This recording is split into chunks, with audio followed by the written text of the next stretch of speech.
What if our efforts to build a better planet benefited half of this room more? What if we reduced our emissions but increased the gap between men and women? What if by 2050 we reached net zero, but women had a lower chance than men to find a decent job? Disturbing, right? And yet, this is exactly what my colleagues and I found while studying the links between women and climate over the last years. Our research has shown that climate action, as it is unfolding, could set gender equality back by 15 years. I'm going to say that again. So climate action, not climate change, climate action, meaning all the efforts that are being made to reduce our emissions, to adapt our lives to a warmer planet, could actually set gender equality back by 15 years. I know what you must be thinking. This is a total buzzkill. So the climate challenge is not big enough. You're adding solving gender equality to the equation. I get the feeling. But the good news is, if we do it right, we have a unique chance to advance both the climate agenda and gender equality. How? By being intentional about it. But first, let's go back to that 15-year setback risk I mentioned. I give it to you. It's counterintuitive to say that climate action that aims at building a more viable future to all of us could actually have a negative impact on gender equality. So let me explain. Obviously, women, as well as men, women even more than men, will benefit from living in a more sustainable planet. Their health, their education, their livelihoods will improve. But what I'm saying is that there is also a risk that women might miss out on the green economy's massive investments and job opportunities. And here are two examples of that. By 2030, 65 million green jobs will be created. The highest paid, more stable ones will require what's called STEM education: science, technology, engineering, mathematics. Today, women represent 35% of STEM students globally, so they might be less qualified to access these green jobs.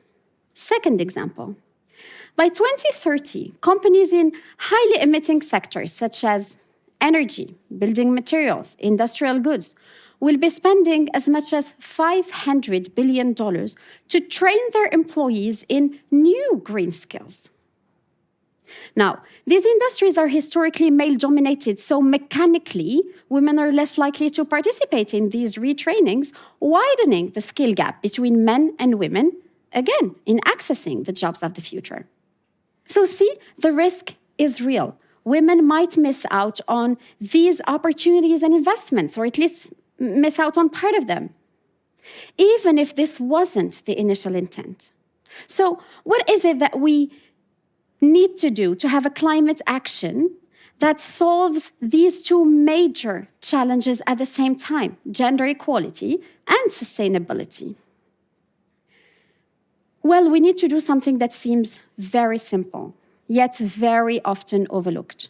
When investing in green projects, when developing green products, crafting green legislations, we need to make sure that women, as well as men, will equally benefit.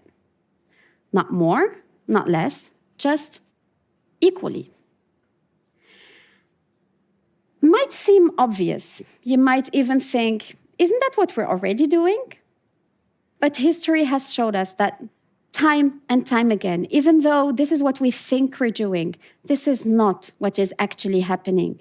At least not naturally, organically, not without an explicit intent. So we need to take this intent into climate action. We need to naturally, systematically, intentionally embed what you could call a gender lens in all of the green economy's investments, projects, and legislations.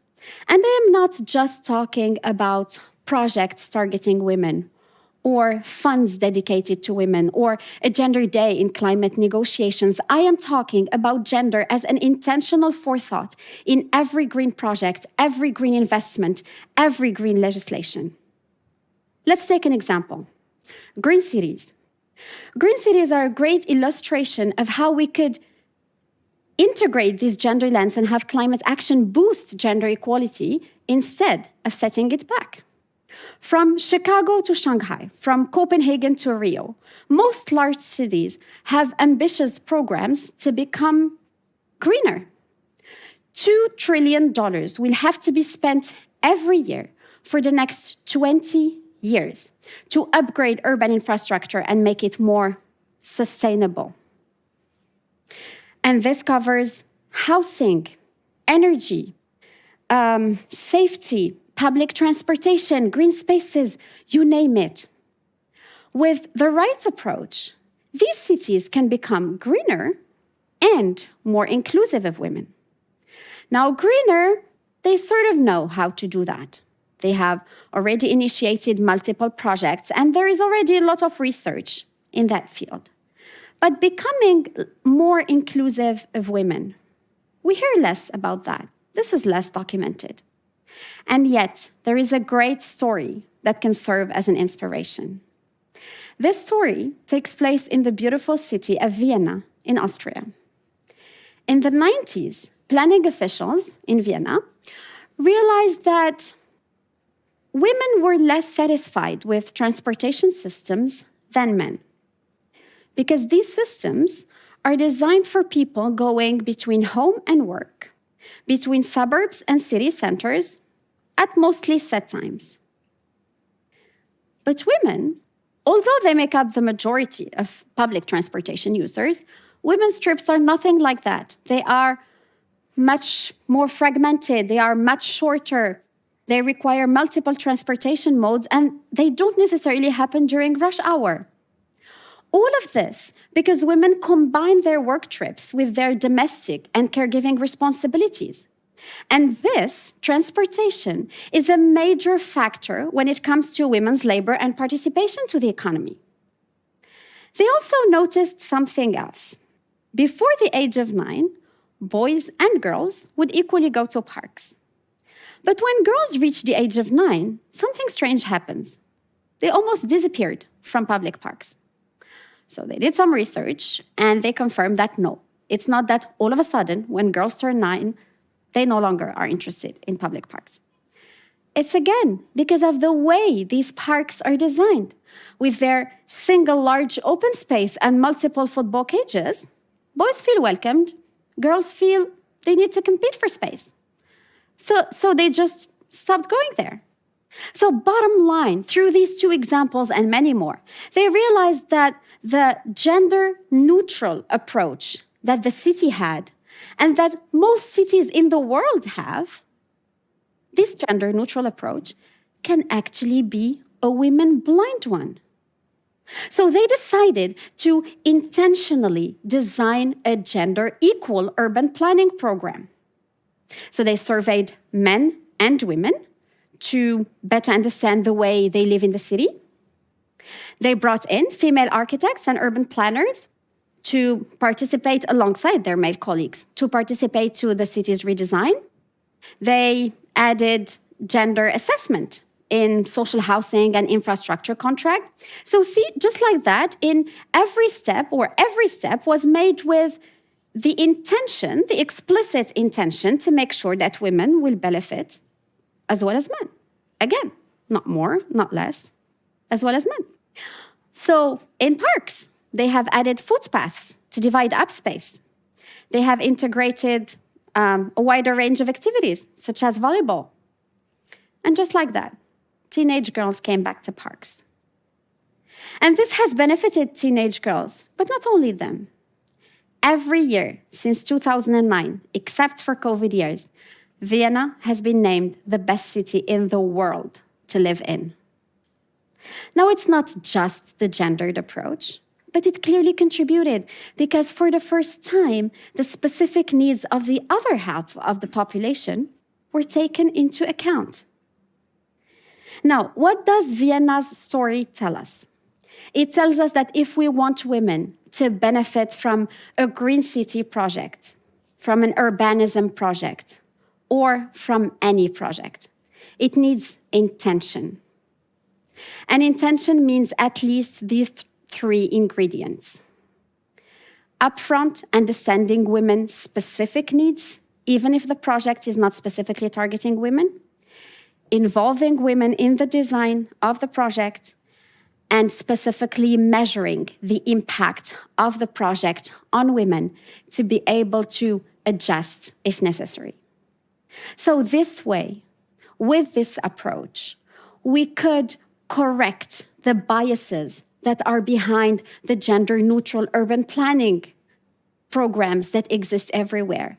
And we could duplicate Vienna's intentional experience in every green city. And I left the best part for the end.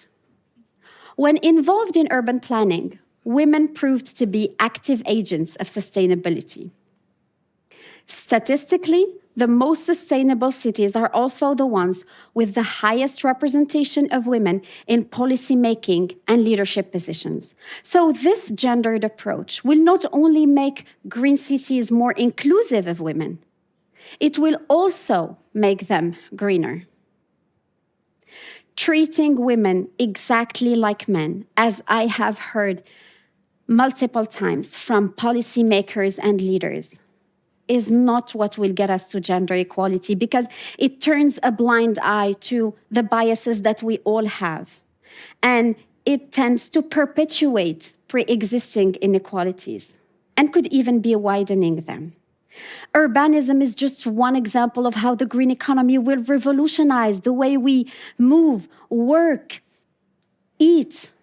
If we intentionally embed a gender lens in the way we will sustainably rebuild, rethink all of these aspects, we can advance gender equality at the same time. And this will in turn have a positive impact on the planet. See? We can save the world all at once after all. Thank you.